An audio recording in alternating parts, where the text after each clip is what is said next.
درود به همگی، خوش اومدین. و اینجا قاطی پاتیه و با هم دیگه قرار راجع به اختلال فلج خواب صحبت کنیم. بزن بریم. این اختلال فلج خواب که اسمشو گفتم، این رو مثل حس آمیزی خودم هم درگیرشم و این اینجوری نیستش که دیگه آدمای خاصی درگیرش باشن. این برای هر کسی در شرایط خاص میتونه پیش بیاد که من قراره توی این ویدیو راجع به شرایطی که امکان داره براتون پیش بیاد، حالتایی که درش وجود داره و راهکارش برای پیشگیری رو براتون توضیح بدم. این ویدیو رو حتما تا آخر رو ببینید، چون احتمالا اگر این قضیه براتون پیش بیاد خیلی میتونه این ویدیو کمکتون بکنه. حتی امیدوارم که کمکتون بکنه. بازم از این مدل ویدیوها قطعا میگیرم، ویدیوهای بحث روانشناسی و سلامت روان، سلامت جسم و روح حتما میگیرم، چون برای خودم خیلی موضوع مهمیه. تقریبا میتونم بگم 4-5 سالی که برای من واقعا موضوع مهمی شده و به نظرم پرداختن بهش خوبه. توی سری ویدیوهای قاطی پاتی راجع به این موضوع هم صحبت کنیم. به زودی هم حالا ویدیوهای تاریخی و اینا که درخواستشو داشتین و قبلا باهاش راجع بهتون صحبت کردم اونها رو هم میگیریم. بریم سراغ اختلال فلج خواب. من یه سری علائم داشتم تقریبا 4-5 روز پیش. مثلا میشه صبح خیلی زود از خواب پا شدم و دلم نمیخواست کاری انجام بدم، کاری واسه انجام بدم گفتم بگیرم بخوابم و تلاش کردم بخوابم. توی حالت خلسه که بودم تمام دست و پاهام یا قفل شد، تمام بدنم قفل شد. یه احساس سنگینی معمولی اول، یعنی انگار که یه ذره بدن سنگین شده باشه، بعد یهو واقعا تبدیل به یه کابوس شد. یعنی یه فشار خیلی سنگینی روی بدنم بود. توی گوشم پر از صدا، من در حالت عادی سرم پر سر صداه، ولی گوشم شدید سود کشید. سرم پر از سر و صدا، صدای بلند جیغ و داد و موزیک، انگار که یه دسته زن توی مغز من داشتن جیغ میکشیدن، جیغ بنفش. بعد انگار که یه نفر نشسته بود روم، سنگین شده بودم و انگار داشتم فرو میرفتم توی تخت. بعد یه لرزش فک گرفتم، یعنی فکم شروع کرد لرزیدن. نمیتونم شبیه سازی کنم چون فقط توی اون حالت برام پیش میاد. زیاد به وفور قبلا برام این حالت پیش اومده بود و من فکر می‌کردم که بختکه. فکم شروع کرد به لرزیدن و نمیدونستم چی. تمام اینا رو برای چت جی پی تی توضیح دادم. خب تنگه میتونه خیلی سریع ساعت 4:30-5 صبح جواب تو بده راجع به این موضوع. چت جی پی تیه، ولی خب بعداً با چند تا از دکترای خواب صحبت کردم متوجه شدم که بله این قضیه وجود داره و واقعیه و دقیقاً علائمش هم همینه. برای بعضیا خیلی شدیدتر از اینه که دلم واقعا براشون سوخت اگه شدیدتر از اینه، و برای بعضیا خیلی معمولی تره. برای من به مرور شدیدتر شده، یعنی اوایل کمتر از این بود، الان خیلی شدیدتر شده. اوکی، چیزی که توصیف کردم رو چت جی پی تی تشخیص داد که فلج خوابه و علائمش به صورت دقیق اینه: حس سنگینی یا اینکه یکی روی بدن نشسته باشه، قفل شدن دست و پا و ناتوانی در حرکت، شنیدن صداهای عجیب مثل همون سوت و جیغ و موزیک یا حضور کسی که من این رو توی بچگیم 4-5 سالم بود که تجربه کردم و دقیقا یادمه و فکر میکردم که خیلی من ترسیدم اون موقع. من 4-5 سالم بود و از ترس درست نیست بگم، ولی خب خودم خیس کردم کاملا، یعنی قشنگ حس کردم خونم اون جن که جن داره خونم. این بچه ها حضور دارن، تازه الان باشون به زندگی مسالمت آمیز رسیدم. بعدن راجع به اونم بعدن یادم میاد راجع به تجربه های جن توی خونه و به مسالمت آمیز زندگی کردم باشون واسهتون توضیح بدم. بعد لرزش یا گرفتگی بدن مخصوصا توی فک وقتی هم که آدم توی حالت خواب و بیداری یا همون به اصطلاح خلسه قرار میگیره این قضیه پیش میاد. این حالت ترسناک ولی خطرناک نیست. دلیلش هم اینه که وقتی بدن توی مرحله خواب عمیق یا REM میره، عضلات موقتا فلج میشن تا توی خواب حرکت خاصی نکنی. بعضی وقتا ذهن بیدار میشه ولی بدن هنوز فلجه. نتیجهش همون چیزیه که شما تجربه میکنید به عنوان فلج خواب. نکتهش اینه که افرادی که توی خواب راه میرن خیلی خیلی خیلی کم درگیر فلج خواب میشن، با خاطر اینکه اون مکانیزمی که دست و پا رو قفل میکنه توی فلج خواب برای این دوستان خوب عمل نمیکنه، خوب پیش نمیاد یا اصلا براشون وجود نداره. یعنی اونایی که توی خواب راه میرن درصد خیلی پایین دچار فلج خواب میشن. این توضیح بود که یکی از دکترای خواب به من داد. دلیل تکرار شدن این موضوع کمخوابی یا خواب نامنظمه، استرس یا اضطرابه، خوابیدن به پشت، یعنی چی میگم، به کمر بخوابی دیگه، خوابیدن به پشت. نمیدونم خوابیدن به پشت میشه خوابیدن به کمر یا خوابیدن به شکم. من فقط رو شکم خوابم میبره و این قضیه فقط روی همون پیش میاد.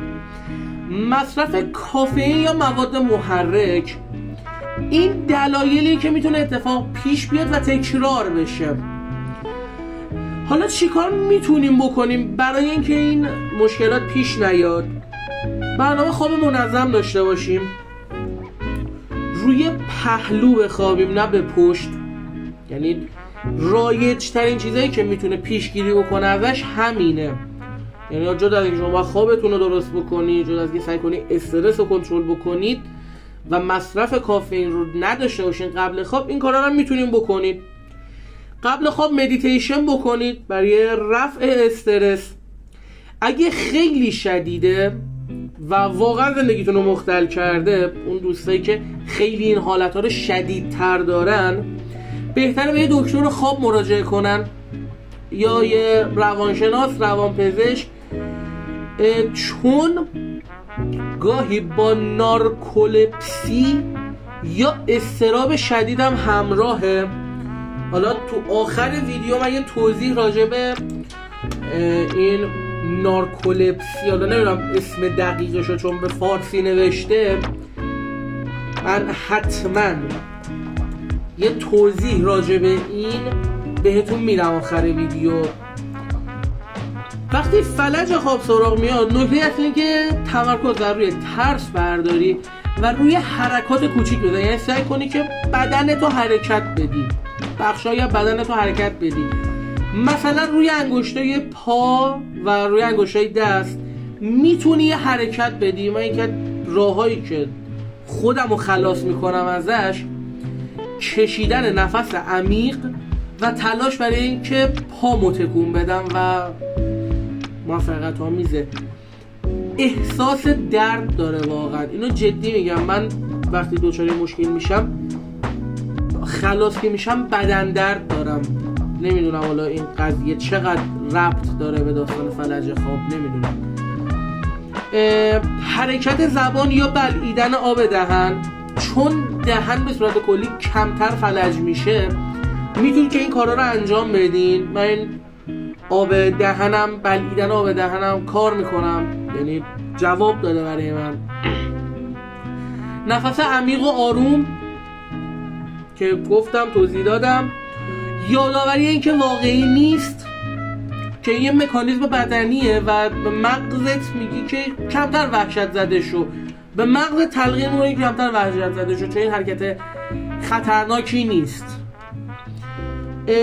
برای پیشگیری هم که خب ساعت اینم قبلا یه سریاشو گفتم، ادامهش هم میگم که بیشتر توی ساعت مشخص بخواب. کافئین، غذای سنگین و انرژیزا رو تا حد زیادی در طول روز کمتر مصرف کنید. این خیلی میتونه روی سیستم خواب و این داستان فلج خواب تاثیر زیادی داشته باشه، چون کافئین اضطراب به صورت کلی میبره بالا، باعث بالا رفتن اضطراب مغز میشه و نخوردنش خیلی میتونه کمک بکنه به خوابیدنتون. نکته‌ای که من خودم برام سوال بود و پرسیدم و جوابشو گرفتم این بود که تا حالا شده کسی به خاطرش مریضی روحی، روانی یا فیزیکی بگیره یا بمیره؟ یعنی واسه من خیلی سوال بود، چون حالت خیلی ترسناکیه، واقعا حالت ترسناکیه. این که کسی خودش دیوونه بشه امکانش وجود داره. به خودی خود جوابی که چت جی پی تی داده اینه که به خودی خود نه، اما جوابی که یه دکتر خواب به من داد این بود که میتونه باعث پریشونی افکار بشه، یعنی باعث بشه که تو یه سری اختلالات روانی رو دچار بشی. واسه همونه که میگه بهتر اگر شدیده بره پیش روانپزشک، روانشناس و دکتر خواب. به صورت کلی حقیقت ماجرا این که صداها، سایه ها یا فشار روی بدن همش ساخته مغزه که توی مغز خواب و بیداریه. یعنی همون چیزی که شما خواب میبینید رو، چیزی که توی خواب تجربه میکنید رو انگار که مغز داره اعمالش میکنه، ولی شما توی واقعیت احساسش میکنید و تو واقعیت خیلی وحشتناکتره.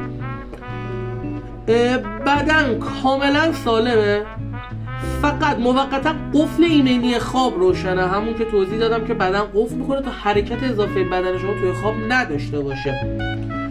بعد چند ثانیه تا چند دقیقه هم خودش باز میشه. این قضیه میتونه چند دقیقه طول بکشه یا میتونه چند ثانیه خیلی کوتاه طول بکشه. برای من شاید 1 دقیقه 2 دقیقه طول بکشه که اصلا واقعا بده. چرا بعضیا فکر می‌کنن مریضی میاره؟ چون ترس شدید و تکرارش ممکنه اضطراب یا استرس زیاد کنه که این به شکل مستقیم میتونه روی روان یا حتی بدن اثر بذاره، مثل استرس مزمن و تپش قلب و بیخوابی که توضیح دادم که اون دکتر خواب راجع به این قضیه گفته بود که میتونه اتفاق بیفته. بعضی هم بعضی فرهنگ‌ها هم ربطش میدن به جن، روح یا موجودات ماورایی، مثلا همون داستان بختک که واسه همینه که ترسش بیشتر شده. یعنی بختک نیست، بختک حالتاش فرق داره با داستان فلج خواب. بختک در حین خواب رخ میده، فلج خواب بین خواب و بیداری رخ میده. فرقشون رو من اینجا فهمیدم.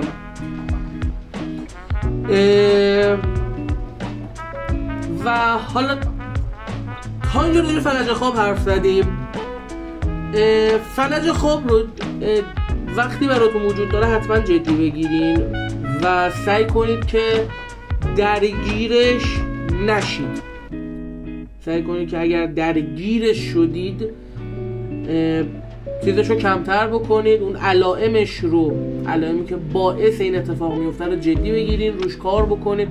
مثلا بحث استرس و اضطراب که الان توی این وضعیت کشور و جامعه و مملکت و اینا وجود داره خیلی باعث میشه که فشار بیاد به شما و خوابتون رو خراب بکنه، کیفیت خوابتون رو قطعا بیاره پایین. روش کار بکنید، سعی بکنید با همون داستانه مدیتیشن، گوش دادن موزیکای آروم و ملایم، سعی کنید که این قضیه رو کنترل بکنید تا مشکل براتون پیش نیاد. اما گفتم که راجع به نارکولپسی توضیح میدم. اسم انگلیسیش اینه، نارکولپسی یا نارکولپسای. یه بیماری خواب خیلی نادره که با فلج خواب فرق داره، ولی بعضی وقتا این دوتا میتونن کنار هم بیان. علائم اصلی نارکولپسی خواب‌آلودگی شدید در طول روزه، یعنی حتی وسط کار یا حرف ممکنه ناخواسته بخوابی و حرف زدن خوابت ببره. کاتالکسیه که یکی از علائمشه. کاتالکسی یا شل شدن ناگهانی عضلات وقتی هیجان زده میشی با خنده یا ترس. فلج خواب و توهم موقع خواب و بیدار شدن. ببینید این یه نکته خیلی مهم بگم، اگر احساس کنید که یه دونه از این علائم رو، فقط یکیش رو تا الان تجربه کردین، دلیل بر این نمیشه که شما این بیماری رو دارین. مثلا توهم موقع خواب یا بیدار شدن رو من دارم، برای من پیش اومده، ولی این دلیل نمیشه که من این بیماری رو دارم. وقتی شما تمام این علائم رو دارین یعنی این بیماری رو دارین. این خیلی نکته مهمیه. این راجع به تمام بیماری روانی صدق میکنه. این دوستانی که همشون اصرار دارن که ADHD دارن، OCD دارن، نه، تو آدم عادی، چون که حالا موقع غذا خوردن، موقع غذا درست کردن بیشتر از 2 بار دستاتو میشویی، دلیل نمیشه که تو OCD داری. آدم عادی هستی ولی موقع غذا درست کردن خب احساس کثیفی زیاد میاد سراغ آدم، پس عادیه که دستتو زیاد بشوری. این تا اینجا. بقیه علائم نارکولپسی رو بگم. خواب خیلی تکه تکه، یعنی هی نیم ساعت بخوابی بیدار بشی، دوباره بخوابی، دوباره 20 دقیقه بعد بیدار بشی. من این چیزام داشتم ولی توی دوره خیلی کوتاه، مثلا شاید 2-3 ماهه من این علائمو داشتم که وقتی پیگیرش شدم فهمیدم که به خاطر اضطراب بوده. ترم اول یا دوم دانشگاه بود که من این علائمو داشتم که گفتم به خاطر اضطراب دانشگاه و این چیزا، خیلی چیز عجیبی نیست، عادیه. فرقش با فلج خواب چیه؟ فلج خواب معمولی برای خیلی اتفاق میفته، حتی آدم سالم، ولی نارکولپسی یه اختلال مزمنه که معمولا با علائم دیگه همراهه، مثلا با علائمی که براتون توضیح دادم. خطرش به صورت کلی بیماری جدیه، چون میتونه باعث تصادف یا مشکل تو کار یا زندگی بشه و نیاز به تشخیص پزشک و آزمایش خواب داره. یعنی شما باید به پیش دکتر خواب مراجعه کنی و یه سری آزمایش‌های به خصوص ازتون بگیره که بفهمی که آیا به صورت قطعی این بیماری رو دارید یا نه. بهتره که اگر احتمال نارکولپسی رو میدین، بهتره که به دکتر خواب مراجعه کنید. ولی اگر فلج خواب دارید، فقط به صورت کلی فقط دچار فلج خواب هستین که علائمش رو توی بخش اول ویدیو گفتم، دلیل بر این نمیشه که شما این بیماری رو هم دارید. این دو بیماری میتونه با هم همراه بشه و یه طور زندگی شما رو مختل کنه و میتونه به تنهایی نارکولپسی باشه و به تنهایی زندگی شما رو مختل بکنه. خلاصه که کلا بیماری‌های خواب رو جدی بگیرین. بیماری‌های خواب بسیار مهمه، توی بخش مهمی از زندگی تاثیر میذاره، چون بحث خواب خودش بحث خیلی مهمیه. خیلی از اتفاقات مهم بدن از جمله ترشح هورمون‌ها، اینا توی هنگام شب توی زمان خواب بدن پیش میاد. زمان خواب بدن میتونه از ساعت 12 شب باشه تا 12 ظهر مثلا. به صورت کلی توی این تایم خوابیدن و بیدار شدن بهترین حالت ممکنه که میتونه هم احتمال این بیماری ها رو کاهش بده، مخصوصا احتمال وجود فلج خواب رو، و هم باعث میشه که خب به صورت کلی توی روزمره کمتر دچار مشکل بشین. همین، دمتون گرم. مخلصم که تا آخر ویدیو رو دیدین. اگر سوالی نکته‌ای راجع به این موضوع داشتین توی کامنت ها بگین که توی ویدیوهای بعد من اگر بشه حتما با یکی از دکترای خواب یه ویدیو میگیرم که باهاشون صحبت بکنم راجع به این موضوع. دمتون گرم. مخلصم. تا ویدیوی بعدی، فعلا.